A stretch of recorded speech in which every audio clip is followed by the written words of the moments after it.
The story of the UEFA European Championships on OTB Sports with Heineken, official beer partner of UEFA Euro 2020. Finally together to be rivals again. Drink responsibly. Visit drinkaware.ie. Now, you're very welcome back. So this is our UEFA European Championships Roadshow here on OTB Sports with Heineken, official beer partner of UEFA Euro 2020. Finally together to be rivals again. Drink responsibly. Visit drinkaware.ie. We've had a brilliant evening so far. The wonderful Brian Laudrup has told us all about Euro 92, and it is an extraordinary story. It's available on all our social channels to watch back or to podcast. And I'm very happy to say we have another guest who has previewed the final with us already, and now we're going to chat to him a bit about his life and times and his Euro memories. His career, extraordinary. I'm sure you're all very familiar with it. 15 years at Rangers from 1983 through until 1998.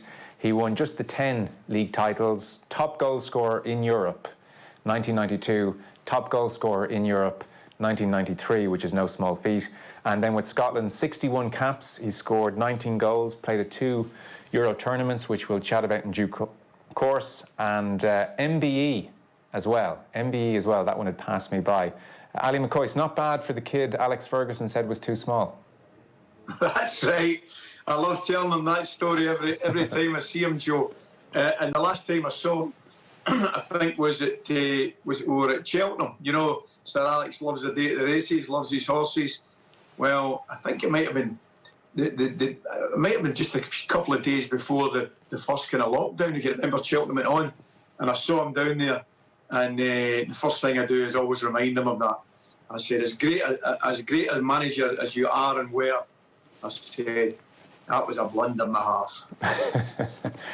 I must say, so we'll get into your career and chat to you about your Euro memories as well, in particular, which is very much the theme of the evening. But just doing some research on you and watching various interviews that you've done, it jumps out a mile away. You're such a people person. Like, every story you seem to tell, you talk about how much you love that person and, oh, this guy's such a great fella, I have to tell you about this guy, or I got on so well with this person. It's like whoever's thrown at you, even Alex Ferguson I throw at you there, who says you're too small as a kid, you've got this lovely, warm, jokey relationship with him. And, you know, I talk to people all the time and do research all the time. I'd say more than most, I get that sense from you of someone who just loves people, loves fun, life is for living, let's enjoy ourselves. Is that a very conscious thing? Are you naturally that way? Do you get that from a parent? Why are you, I mean, I'm asking this like it's a bad thing. Why are you that way? No. Do you know something, Joe? I tell you the truth, I think I get it from my mum's sister, my Aunt Chris, who sadly is no longer with us. I've never met a more bubbly, happy person, full of life, than my Aunt Christine. And that was my mother's sister. And my mother reckons that's where I get it from. She was just a bundle of fun, bundle of energy, and loved being in people's company. And I'm just the exact same. I mean, I was at my happiest every day walking into a dressing room full of my teammates who I got on well with. And if you can't enjoy that, you're seriously in the wrong job. You get into work, play football every day, and it was just an environment that I absolutely I treasured and loved. And I've been very, very lucky since then, whether it's coaching, management, or indeed television or radio. As I say, I don't underestimate how fortunate I am to be doing something that I really enjoy. And if you do really enjoy it, you're as well doing it with a smile on your face. So I think that's my philosophy on it, mate. Well, listen, it's a great way to go through life. The MBE had passed me by the way. I didn't realise that until today. And then I saw a video of you the next day walking into the Rangers dressing room with the medal on your jacket and saying, breathe it in, boys. Well, I knew it. I thought I was going to have to attack first, right? Because I knew I was going to get pulverised the following morning at training for having this MBE. So I thought the only way to handle it was attack or be attacked. So I stuck it on my lapel and walked into the dressing room wearing it, which I don't think people that earn the MBE, I don't think it's the kind of done thing. But anyway, I decided to wear it the following morning at work. So you can imagine the banter in the dressing room that morning. And needless to say, I got absolutely battered. You've had a real, I don't know even what way to put it, a kind of a renaissance of sorts? I mean, you've been in the media for such a long time, but for the last couple of years, now I don't have ITV over here, I can't get it the way my channels are configured, right? But everyone I listen to tells me you and John Champion together on commentary is the only way to watch a game of football. This seems to have really exploded the last couple of years.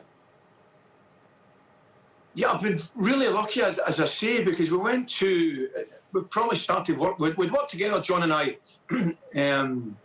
a good few times beforehand, Joe, but they decided to put us together at the World Cup in Russia.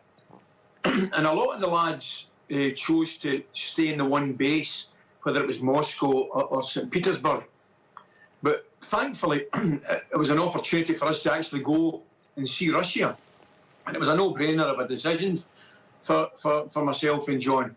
So we ended up going to games we had a base in Moscow, but we went to games at St. Petersburg, Sochi, Samara, Kazan, Nizhny Novgorod, with an opportunity to go to these places where we would just never have gone before.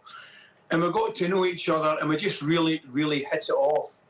And we had so much fun doing our work. And we started to, we genuinely would. We enjoyed each other's company, and I think that transmitted itself into the commentaries as well. Right. Because, generally speaking, we would get to a venue maybe 24 hours before it, and we would obviously do a preparation of the game, but we would go and do a little bit of sightseeing. For example, in Sochi, we went to Stalin's place, his holiday home, his Dachan, and then we went to Kazan. We went to the mosque and things like that. Went all over the place, and we genuinely enjoyed it. And it just started. It got a little bit silly at the point because we would do these kind of trips and enjoy them at a little bit of historical value. And it started with a throwaway line when John said to me about Kazan. He said, with a nice walk about Kazan there this morning, Ally, somebody went down injured and there's a break of play. And he said, you enjoyed, I could see you enjoyed that walk about Kazan. He said, what did you think about Kazan? And I looked at him and I said, well, I've got to be honest, you said that it hasn't half changed since it fell to Ivan the Terrible in 1428. And then it just, that nonsense just kind of transmitted. It came, there was a kind of expectancy. Although the serious side of the job was to commentate in the game, always has been and always will be, I think they quite enjoyed the camaraderie that we had off it as well. So, no, as I say, that was a dream ticket. The Russian World Cup was fantastic. Yeah, amazing. Well, I've heard amazing things about the duo, so I must try and catch it somewhere or somehow. Something else I wanted to check with you. You can correct me if this is wrong. I was just mentioning to a few people you were coming on, and they said you're actually pretty popular. Maybe popular is too strong a word. You're not detested by Celtic fans. Is that right? Well, I hope so. I really do hope so. And I hope that's the case. I think a lot of the Celtic and indeed Rangers fans could see that. I've got a lot of special relationships with people at Celtic. Whether it was the late Tommy Burns, who him and I were coached when a national team together. Paul McStay.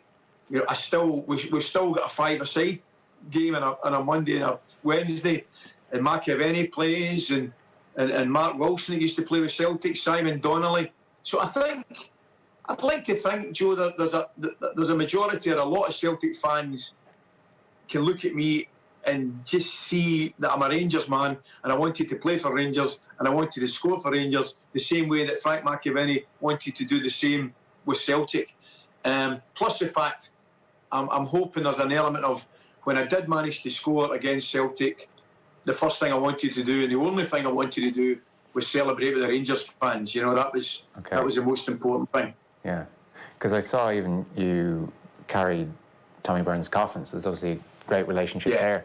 So if you're strolling down Glasgow city centre and 200 yards away you see 10 lads in Celtic jerseys, would you be crossing the road or would you think I should be okay here? Do you know something? I think, honestly, I hope I don't get it wrong one Saturday. But no, I'm genuinely speaking, I'm fine. Yeah. There'll be a bit of good-natured banter, it'll come my way. I'll be in the wrong end of it, but that's fine. You just got to have a laugh. But genuinely and generally, there's 99.9%, and I mean that. There's no malice at all. Yeah. You know, you get a bit of stick as you would, you know, a Liverpool supporter from an Everton supporter or a Spurs from an Arsenal. There's absolutely no, as I say, no malice to it or no hurt to it. But 90%, 99% of the time, it is good fun. I wouldn't be crossing the road. Yeah. I guess that's the way it should be, isn't it? You know, a bit of fun like that. Of course. Yeah. Listen, there's no doubt about it. I mean, back in the day, I mean, we would see the boys out for a beer at night. It's a lot harder for the guys now, Joe, in terms of social media and cameras and all that stuff. But, you know, we would, Old Firm games, or even when we weren't playing each other, we would see the lads out on a Saturday night and have a beer. Right. Whether it was Charlie Nick, Charlie Nick, Mackie, Frank and Peter Grant and all the boys, you know, absolutely would have half an hour and have a beer and a bit of crack. And I feel sorry for the lads actually nowadays that they can't do that. You know, it's a little bit of a shame, but don't get me wrong, once the first whistle blew, that was it, the gloves were off. Sure. But once the final whistle blew, we're all pals and we could have a beer. If I jump into your Euros memories then, which I guess is kind of the whole point of the evening, because if I don't, the clock will get against us. So, at 92, Sweden, you were in a group with the Germany and the Dutch, where you lost those games. I mean, you've the current European and World Cup champions there, and you were in with USSR as well, and you beat them. I guess 96 for you must be the big memory, is it? Scoring that goal against the Swiss, and it's a brilliant goal as well, and beautiful setup from Gary McAllister. Your celebration I was watching, I mean, it wasn't quite Marco Tardelli, but it wasn't far off it. There was a sense of, oh my God, I can't believe I've done it. This is a beautiful thing. Yeah, but if you look closely and you read my lips, I was actually asking Craig Brown why he didn't start me in the England game. No, but I wasn't 100% fit. But no, there's no doubt about it. That would certainly be my happiest memory of both tournaments. Would be the strike against Switzerland, Joe. But actually, Euro '92, believe it or not, we played really, really well. We did. We were unlucky. We lost a goal in the last 10 minutes to Holland. Bergkamp scored to beat us 1-0, and then we played ever so well against the Germans. We really did. We should have got something out of that game as well. Ended up getting beat 2-0, and then we comfortably beat the old Soviet Union. I think they were known as the CIS at that time. Yes. The combined states. But it's typical, and it is very, very typical. There's always glorious failure involved somewhere. So 92, we won the last game 3-0, but didn't qualify. And then 96, we took it to a new level. We get knocked out on goals scored, which to be fair to us was a new one. We hadn't not qualified by that way or that fashion ever before. But no, the Euros, fantastic to be involved. You know, just wonderful when you think about it. Sweden, and I was listening earlier on to Brian there. We played, I think, their opening game in Gothenburg. I think they won the tournament in Gothenburg. Yes. We played the opening game against Holland and the whole tournament was fantastically and well run, as it was in England, with a brilliant base.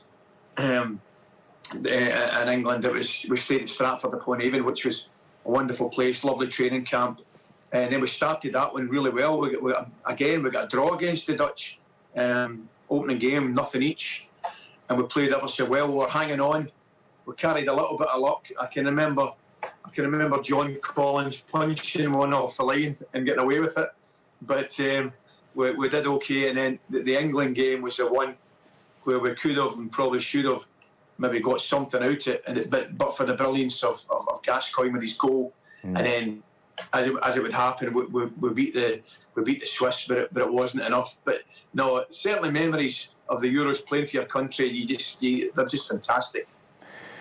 We were talking about Paul Gascoigne in a separate piece with Brian Laudrup, and you were about sharing some lovely stories about him. Interestingly, so you have his jersey from that '96 game.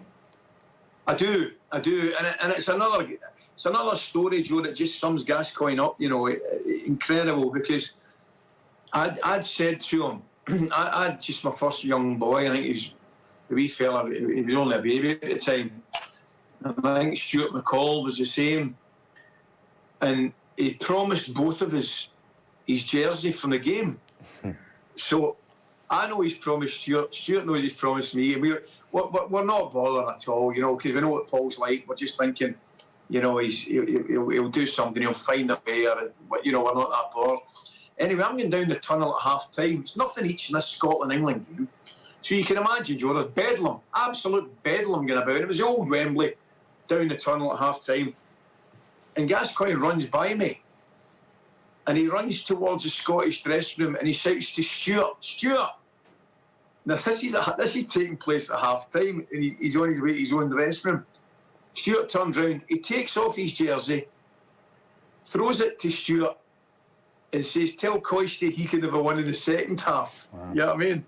And it's amazing. I mean, the guys, we're halfway through one of the most important matches in our career, all of our careers, and he's thinking about other people, and it just kind of sums him up. And absolutely, I do have a lovely photograph, Joe, taking it just right at the end of the game, where we're kind of embracing each other, we're handing over each other's jersey, and I just said to him, what a goal, we'll be watching that for years to come, and I just wish you all the best.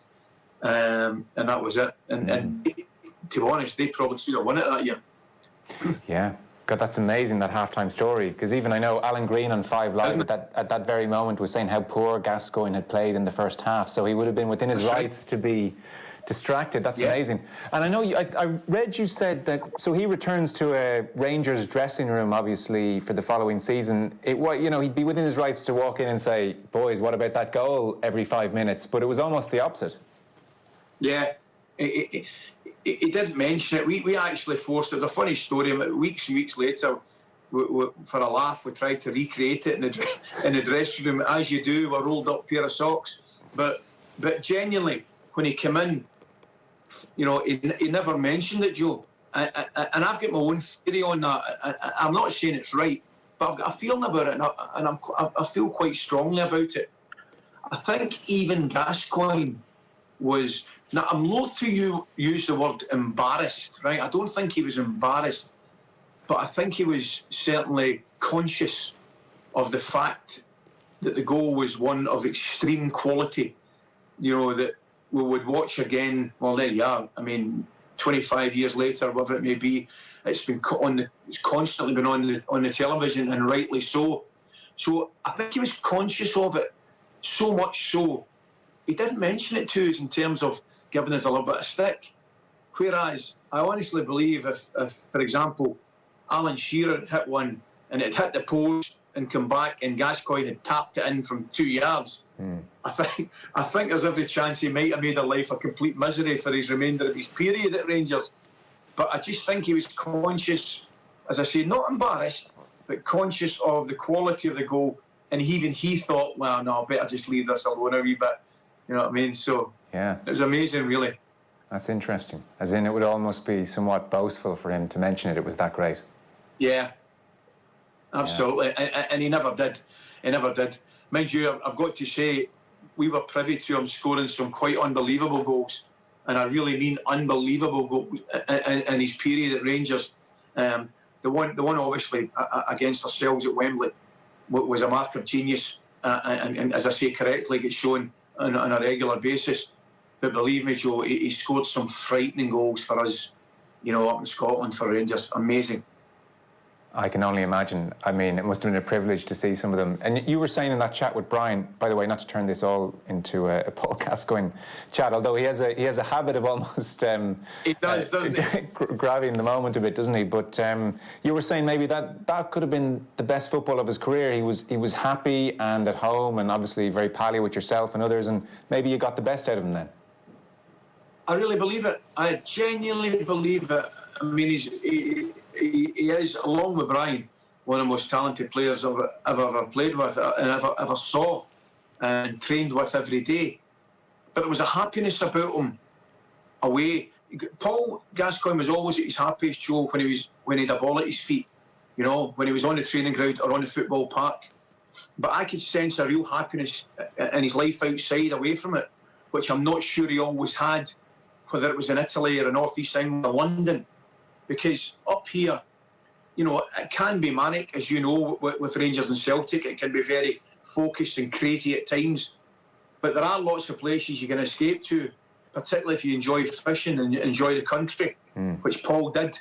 So, I mean, many's the time he would genuinely, he'd be up at, I don't know, crack of dawn, 5 in the morning, and there was a little loch, maybe, I don't know, 10 minutes from his house, in the village next village to me, and away he would go, and he'd fish for 3 hours before training.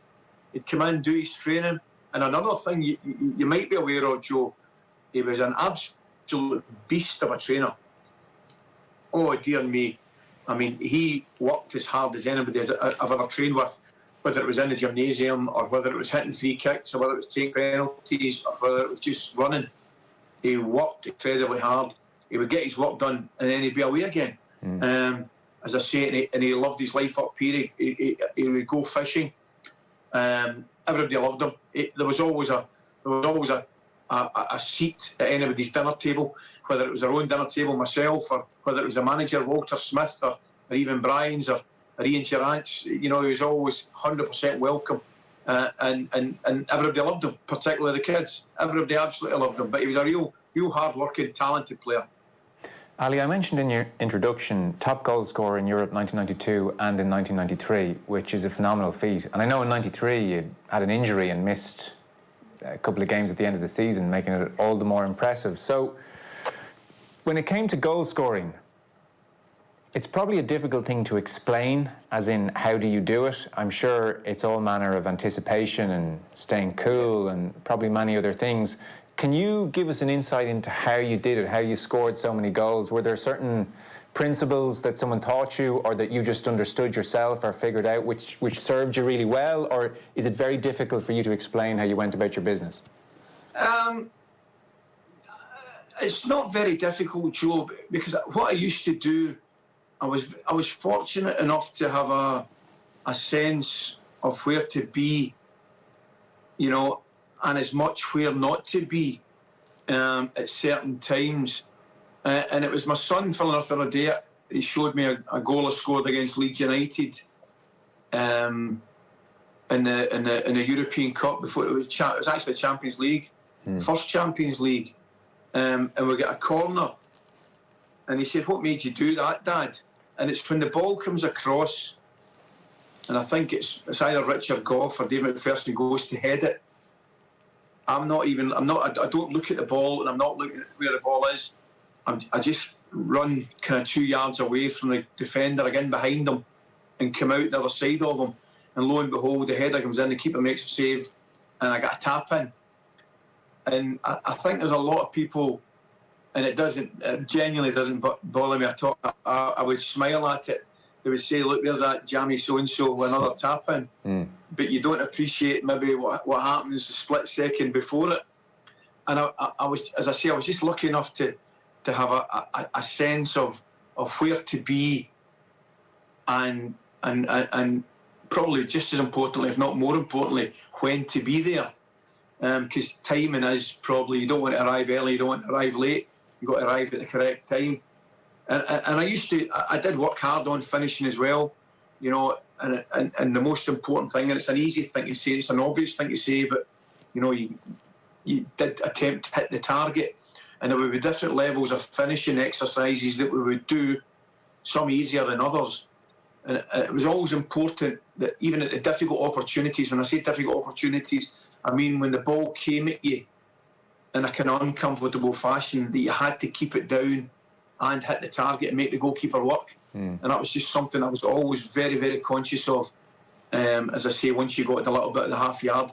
But I need to say to you, Joe, when you're playing in a side with Brian Laudrup, you know, you're playing in a side with Paul Gascoigne, you're playing in a side with, you know, the late Davy Cooper and Ian Gerrard, who were unbelievably gifted players, and dare I say it, with the exception of Gascoigne, probably the three of them that I've mentioned took as much pleasure, if not more pleasure, in creating goals than they did in scoring them. You were always going to get your fair share of opportunities to score, mate. God, it's amazing how strong Scottish football was then. So, I mean, I'm sure you're asked, were you ever tempted to go south or to go away? But when you've got players like that around you and you love the club, I don't suspect you were overly tempted. Yeah, it's a great question, and it's obviously a question I get asked an awful lot. You know, do I have any regrets? And I genuinely don't, Joe. I don't have any regrets at all. And there's a couple of reasons for that, and you touched on them. The first one is I was playing for the club, you know, that I grew up supporting as a kid. You know, when you're a wee boy.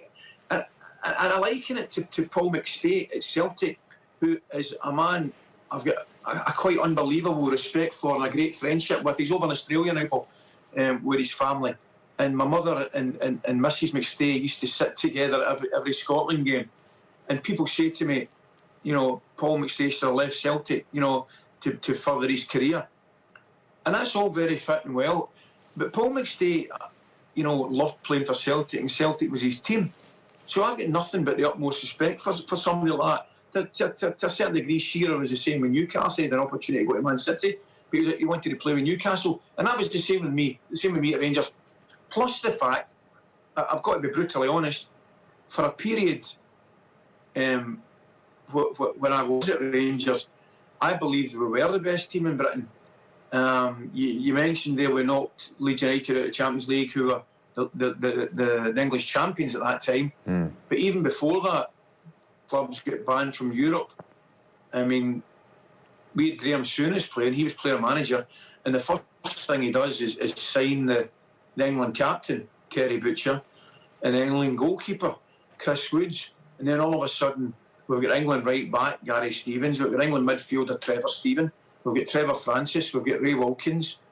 I mean, players of the highest quality. And, you know, as I say, we're very fortunate enough to be doing well, winning domestically. And, you know, I think with a look the other day, we did okay in Europe. We could have done better, but I think we get knocked out the European Cup, Champions League, by at least 6 times by teams that won it. So, you know, we're doing okay. But no, I say I did have 1 or 2 opportunities, and you know, Everton were interested at one point, and there was 1 or 2 interests from German clubs. Yeah. But no, I don't regret it at all, Joe. Not one bit. So 1983 is when you made your debut, and 15 years there through until 98. You're part of the 9 in a row side, obviously. Graham Souness, you mentioned, comes back as player manager in 1986 from Sampdoria. He's 33 years of age there. He's player coach. I've been in his presence a few times. It won't surprise anyone to hear, just watching him as a player and on TV, he has a presence. You know, you're aware he's in the room. He's got something about him. So I'm just so curious to hear about 33-year-old Souness, player manager at Rangers that time. He was unbelievable. I mean, the first thing I've got to say to you, what a football player, Joe. Dear me, what a player. And I think even Graham wouldn't know. I take that back. Graham wouldn't admit it. He probably had his best years behind him by the time he came to Rangers. Obviously, his best years probably at Liverpool and indeed in Italy. Yeah. But the first thing that we were getting, clearly we were getting a new manager, but he was a player manager. And you're right, he carried a presence. But what a football player we were getting on the pitch as well. Someday, I've never played with MD quite like Graham. In the respect, Joe, he knew what the game needed, you know. And by that I mean he knew whether he needed to tackle somebody, he knew whether he needed to slow the game down and take the sting out of it. He knew whether he needed to rile the crowd up, our own crowd or the opposition crowd. He knew if somebody in the opposition needed a harder tackle than normal, shall we say. He just knew his game management was by far and away the best that I've ever seen or ever played with. As I say, he was an incredibly talented football player, but he knew just what the game needed, and he was capable of giving the game that. And then he came up, and the whole place just went crazy, man. I mean, Scottish football, it just turned into the biggest helter-skelter roller coaster, and it was effectively just get yourself strapped in because this is going to be some ride for a few seasons, and that's exactly what it was. I mean, to the point, I remember his first game against Hibs at Easter Road, where 21 of the 22 players get booked after the game. He gets sent off, and then the SFA looked at it and booked him today, apart from Alan Rough, who was the Hibs goalie at the time. There's a lovely shot of this free-for-all in the middle of the park, and Ruffy's leaning against his post because he couldn't be bought. It was too far for him to run to the halfway line. But that was the kind of thing that it kind of took off, and it was amazing. It was certainly an incredibly exciting period in Scottish football. Yeah, box office. And was he, I mean, sorry, this is a stupid way of asking this question, but take it as it is. Was he a good manager? Oh, yeah. You know something, and a couple of things. You only appreciate, you know, how good a manager is as time goes by, and being a coach and a manager myself, you know, because he left me out a few times. Right. And of course, at that period, I'm thinking, he's out of order. It's his fault. It's nothing to do with me, because I'm all right. But then when you look at it, and I look back and I say he was doing the right thing. And do you know something? It benefited me. Absolutely benefited me when he left me out, because it gave me a challenge, and it gave me a wake-up call. But also, you know, as I say, he knew the game. He knew the game inside out, and as a manager and as a coach, top class. Right. The Irish football team in some of their practice matches do a thing which is the dubs, as in people from Dublin. The dubs against the Colchies. The Colchies being people outside of Dublin, and you know, it gets tasty, I'm sure. So, you know where I'm going with this. You mentioned the English contingent at Rangers. So, I mean, Lord knows why, because it seems like a terrible idea. But you'd have the Scots against the English, and honestly, we used to play them every Friday, and I'm not kidding you. What a team they had, right? Butcher, Roberts, Woods, you know, Wilkins. And Souness used to play with them, Joe, right? And it used to drive us mental. Why did Souness play with the English? Because he reckoned he needed to take the numbers up, right? Okay. For the 7-a-sides, whatever it was at the training on the Friday. But we'd have rather have played 8-6. There was no way any of us were going to play with England. There's just no way, of course. He sticks the hand up, I'm playing with England. So, and the bizarre thing was, Joe, they couldn't beat us on a Friday. They couldn't beat us.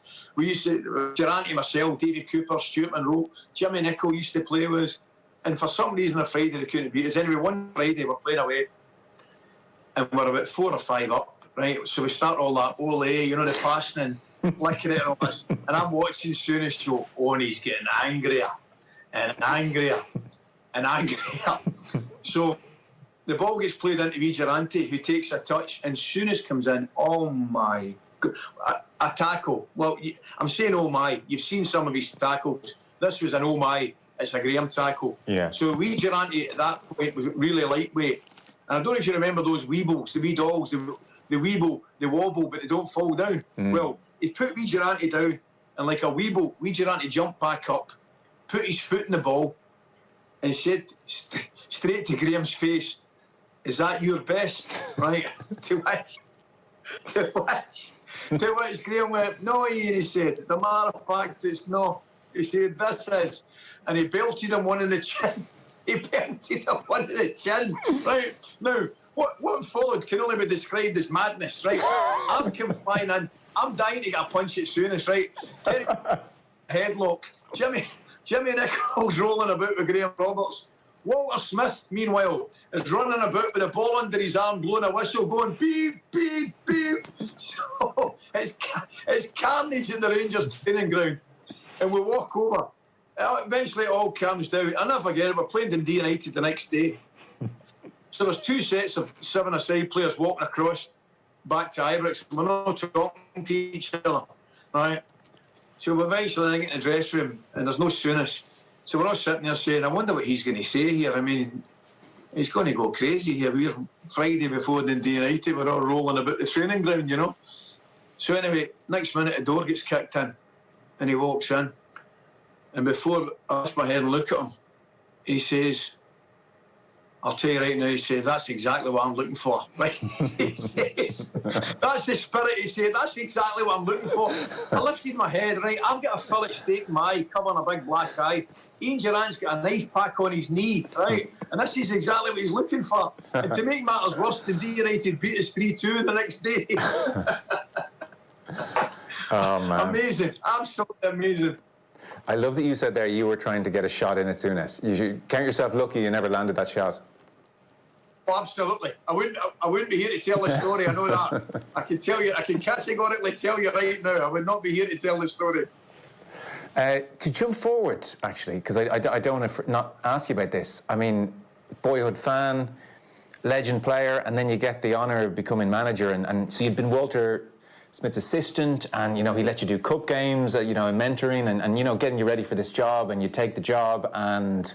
man, timing's everything, isn't it? And financial doomsday arrives. Yeah. I saw an interesting quote from you, Ali. You were talking about the whole experience, and you said, looking at me, you have to say it was affecting my health, which sounds extreme enough. Yeah. So what was that whirlwind like?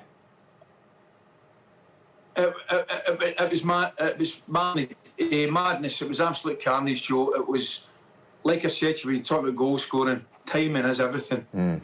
And that was the case, you know, for management with myself at Rangers. It was absolutely the dream job, but there could not have possibly been a worse time. That said, in many ways, I look back on it and kind of, you know, masochistically, I'm quite happy that I was in charge and I say a Ian Kenny around me, because I think it's safe to say the people in charge knew the club and without doubt had the club's best welfare at the top of the priority list. There was people at the club, without doubt, who didn't have that, but they certainly weren't involved in the playing staff or the management. And it really was tough. I mean, I remember the day we were told we went into administration. We were down watching the kids through in Edinburgh at Hibs training ground, and it was a shock to the system. We were half expecting it, but it was still a shock to the system. But like all great clubs, and I absolutely include Celtic in this, and top football clubs, the supporters rally round. That's what they do in times of need and in times of pressure and stress. You know, the people that matter rally round, and that was the case. The supporters rallied round in an incredible fashion. I mean, we all know what the supporters in Glasgow are like in terms of their love of football and their commitment to their clubs. It's absolutely amazing, and that was really required. And I remember one of the times we were playing Stranraer, Joe, and there was 50, I think it was 50. Over 50,000 in the stadium, and I turned to Kenny and Ian and I said that, you know, that there is the reason that we'll be all right. You know, it might not be tomorrow, it might not be 3 weeks from Tuesday, it might not be next year, year after, but we'll be all right when you've got support like that. So as I say, it was a dream ticket, but just a nightmare time, mate. Yeah, I can imagine. Was it Division 3 you dropped down to? Yeah, bottom one, Division 3. Yeah. I mean, we were going to places that even I was looking for on the map, to be honest with you. We were going to, you know, Annan and Berwick and Elgin and Peterhead. And I remember the first game was up in Peterhead, and I'll have to explain this line to you, but we're playing Peterhead away, and we'll come into Peterhead in the team bus, and you've got no idea. I mean, it was like the circus coming to town. There was grannies out holding kids and wains and waving, and there was big marquees up for people having lunch. It was amazing. And we came into Peterhead, and I turned to Durrant and I said, Ian, I always had a fair idea that you and I would end up in Peterhead. I said, but this isn't exactly how I saw it. Now, I'll just explain the joke to you. Peterhead is the high security prison in Scotland. And I said to Durrant, I had a fair idea we'd end up here, but this wasn't exactly how I saw it. Yeah. But we went to some places, and I've got to say, the experience will stay with me for the rest of my life. There was something magical and humbling about the whole process, and indeed maybe even therapeutic. And And as I say, it wasn't where we wanted to be, and it wasn't ideal. But we had to grasp it and get our heads around it. And it was, it might be a bizarre thing to say, but it actually was a wonderful experience. And when you said that line about looking back at times you have to say it was affecting my health, was that just sheer stress? Yeah. And it was just, and at the end I was going to one game, I can't remember, it was a game at Ibrox, and it was my wife, Joe. She said, I was upstairs getting ready, putting the collar and tie on, and I just came up, and she came up to me and she said, do me a favour. And I said, what is it? She said, go and have a look at yourself in the mirror. And I did. And quite frankly, I was horrified at what I saw looking back, and I thought, I thought that's not right, And she said, she just looked at me and kind of shrugged her shoulders, and I thought, no, there's far more important things, So yeah, there's no doubt it was affecting my health, but particularly when you look at the pressure that managers are under. But I think particularly, certainly in Scotland, old firm managers. I mean, I could so feel for Neil, what Neil was going through last year, because I knew, people can imagine what he's going through, but I knew what he was going through. So, it can be tough. Yes. On the old firm thing, it's true now, but certainly in your day as well, it was so intense and tackles were flying and the atmosphere was raucous. Were there players who, they mightn't have broadcasted, I suppose, to the world, but who probably didn't like those games, didn't look forward to those games, didn't enjoy them, or did you sort of have to thrive in that kind of environment to play for those clubs? Yeah, absolutely. You couldn't have survived, Joe. There's absolutely no way you could have survived playing with either of the old firm, either Rangers or Celtic, if you couldn't handle the occasion of an old firm match. And there have been, I would imagine, I don't doubt about it, there's been players who haven't handled it, but they wouldn't get the opportunity to do it more than once, twice, 3 times. You have to have something in your makeup that can make you handle that situation, because I don't care what anyone says, it's still the most passionate game that I've been involved in, and probably I've seen. I'm not saying it's got the quality of some Liverpool Evertons or some Arsenal Spurs or certainly Milan. I'm not saying for a minute it's got, always have the quality of that. But in terms of the passion, the tension, the excitement, everything about it, and the fans play an absolutely massive part in that. There's no doubt about that. And I also think it's been a crying shame. Clearly there's been no fans because of COVID. I get that. But even when there was, I think there was pettiness, to be honest with you, between the two clubs, not letting supporters from other clubs into away games. And I was thinking to myself, they should bang their heads together, because that's what makes the game as much as anything. It's the Celtic fans coming to Ibrox, it's the Rangers fans going to Celtic Park. It's just it's a wonderful game. The one game that I've not been to in my life that I'm dying to go to, Joe, is the Boca Juniors River Plate game in Argentina. That's the one I hear so much about, and I've watched it on YouTube, same as yourself. I love football, and that's the game I would want to go to more than anything. But certainly in terms of the derby match, the Rangers-Celtic game is something special. If you get guys like Souness saying it, who's played in games, big games all over the world, and Henrik and boys like that, world-class players saying that, then you've got to take that as fair. And did it spill into the Scotland camp ever? I suspect you've half answered this when you're talking about if you bump into the Celtic players in a night out, you'd have a drink for half an hour or so. Yeah, it's absolutely amazing, Joe. No, never. I mean, and I don't even mean, I'm looking back trying to think, maybe once or twice. I mean, never. We used to sit with the boys all the time. Our table would always be, I first get into the Scotland team, Danny McGrain and Big Roy Aiken, Paul McStay. We'd all sit at the same table with Coop, myself, and Durante. And then later on, whether it was, John Collins or Tam Boyd or Tosh McKinley and the boys, never, ever any problems that, funnily enough, look as though there were with some England squads and England teams. I was just going to say, I mean, in England at least you had the release valve of a few different clubs. Celtic and Rangers, just the only two. You could imagine it would be even more problematic. It's amazing that never spilled over. It really is. And I've been reading reports of whether it was, I think Rio, might have been Rio, was talking about, you know, the Liverpool players at that time, the Man United players, there wasn't and you've got no chance if that's the case, absolutely no chance.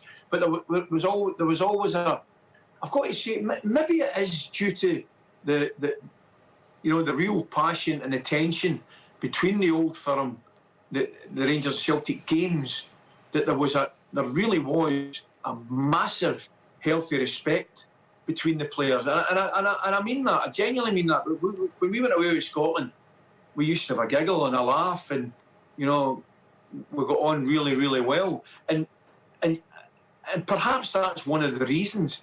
Listen, we we're no international match winners, but we were qualifying for World Cups, we were qualifying for European Championships. As I say, we were doing something right. We're World Cup 86, 90, and things like that, European Championships 92, 96, and World Cup 98. So at that time, as I say, we were successful in terms of qualifying for major championships. And I think a lot of it would be down to the fact, as I say, it was a squad. And I look at Gareth's squad just now, and I can see they've got a proper squad, And I look at the Irish squads, back in the day with Jack, and I love talking to Andy Townsend's a great pal of mine, and I speak to Andy all the time, and he says to me the exact same thing. He didn't think they were the best team in the world, but I tell you what a spirit and what a camaraderie they had. And as I say, I don't think that necessarily. Well, it doesn't guarantee success, but it certainly helps. There's no doubt about it. You mentioned all those World Cups. I would have you down as unlucky not to have been there in '86 under Ferguson, and certainly '98 under Craig Brown. Yeah. Well, I'll tell you the Fergie story. That's another thing I dig him up about. I got a phone call in '86 in the morning at Ibrox, and it was Jock Wallace was the manager at the time, and I could hear him arguing with Fergie, right? And then I walked into the office, and he kind of threw me the phone, Big Jock. You don't even aware of Big Jock. Big Jock was a very hard man as well. Right. And he said, "He's not taking you. Talk to him." And he hands me the phone, and Sir Alex is on it. That's just how it went. He said, "He's not taking you. Talk to him." So Fergie came on and said, "You've been doing well, blah, blah, blah." He says, "But I'm not taking you." He said, "But if MD pulls out the squad, you'll be first in." So I don't need to tell you, Kenny pulls out the squad the following day, and he pulls Stevie Archibald in. Well, do you know what? It's so funny you say that. We have Pat Nevin as a regular on our show, and I've just been reading his new book, and I think he told Nevin he'd be first in as well. That's magic, isn't it? That is absolute magic. And then in '98, I mean, dear me, I'd scored in the cup final, and that's without doubt the biggest disappointment in my career. I was in tears. I literally was in tears when I never went to France '98. But anyway, that Craig Brown has since said, he said publicly at dinner that it was a mistake, which I appreciated, but the water had gone under the bridge by then. I remember the devastation at not going to that one, but hey, that's life, isn't it? It sure is. I mean, to get to 3 major tournaments is pretty good going in anyone's book, isn't it? Did they live up to expectations? Are they really enjoyable experiences? Because sometimes, you can hear teams saying, "Oh, look, boredom and just sitting around, and it all got in on top of us." Not for you. Yeah, no. I loved every one of them. I loved Italian IT this year, Euros 92, 96. They were brilliant because I think more so nowadays than ever before, I'm not sure. Yeah, it is. It's nearly impossible to get bored because there's that many things going on. Whether the boys do the PlayStations now, and they've got videos and Netflix, and you can go for a walk, go for a swim, whatever it may be. There's always something you can do. So we were never bored. Plus, I think, like I said beforehand, I think it's very important that if you've got a good squad, then you will travel well, and your base camp will be good. That is vitally important. I really think it is. So, no, I enjoyed every minute of the experiences of the major tournaments. Ali, life now. We see you on the media. what are you doing with the rest of your time? Are you busy? Do you take things pretty handy? What's life for you these days? Do you know, life's great, Joe. I need to say to you, I watch my boys playing football now most weekends, and I absolutely love it. I can't tell you. I'm riddled with guilt with the older ones because I never got a real chance to see them growing up and playing football, but just because of work commitments. So I vowed I wasn't going to make the same mistake with the younger ones, and I love my Saturday and a Sunday. Go and watch. I mean, I'll take in probably 5-6 games on a Saturday and a Sunday, whether it's kids football, and then I'll maybe be working in the afternoon, Saturday or Sunday. So the football is still, it's my life, but at the same time, I play my golf. I managed to get a bit of time for golf and things like that. In fact, I need to come over your way again and get some golf, because the last time I was over, I played, it was fantastic. I mean, Ireland's obviously very much like Scotland, and some of the best links courses going, so yeah. I do enjoy my golf. So still working hard within football, but making sure I've got time to enjoy it as well, mate. Good. It's the way to do it, I suppose, isn't it? There's no point working too hard. No. All work, no play. It's not the answer. You should know that. And so you've no great itch to get back into professional management? No, I'll be honest, I miss the day-to-day. I do miss out in the park with the lads, training and coaching and as I say, taking sessions. But at the same time, you know, it is, and it's been well documented, if you're in that side of things, you're away in the morning, you're not getting back till late at night, and your family life can be virtually non-existent, to be honest with you. So I would never say never, but I'm quite enjoying the balance of where I'm at this moment in time, Joe. Yeah, very good. And where's home these days? Are you up still in Glasgow? Yeah, mate. I'm in a little village 10 minutes from Glasgow Airport. It's the best. I wouldn't move, mate. My life's up here. My kids are at school up here. Everything's great. And as I say, if I need to get down the road, I'm 10 minutes from Glasgow Airport. And Glasgow Airport's fantastic. You can fly anywhere, absolutely anywhere nowadays. Very good. Well, listen, great to chat to you, and it was great to have you on with Brian earlier on as well. So, Ally McCoist, enjoy the final on Sunday, and listen, when you're over playing golf, we'll try and nab you and bring you into studio or do some events sometime with you. I would love that. I'll make sure, because I'll be over soon. I can guarantee you that. Very good. Ally McCoist, thank you. Great to have Ally McCoist with us. So that is our UEFA European Championships Roadshow on OTB Sports with Heineken, official beer partner of UEFA Euro 2020. Finally together to be rivals again. Drink responsibly. Visit drinkaware.ie. Thanks again to Ally McCoist. You can watch back that full interview or podcast it on all our social channels or wherever you get your podcast from. And if you missed it, we had Ally and Brian Laudrup on earlier on having a chat, and there was some good stuff in that as well. And then Brian chatted to us. I guess the theme of the evening was about the European Championships. Brian was chatting to us about Euro 92, which was brilliant as well. It's an amazing story, as you can imagine. So that's us done. We'll see you very soon. The story of the UEFA European Championships on OTB Sports with Heineken, official beer partner of UEFA Euro 2020. Finally together to be rivals again. Drink responsibly. Visit drinkaware.ie.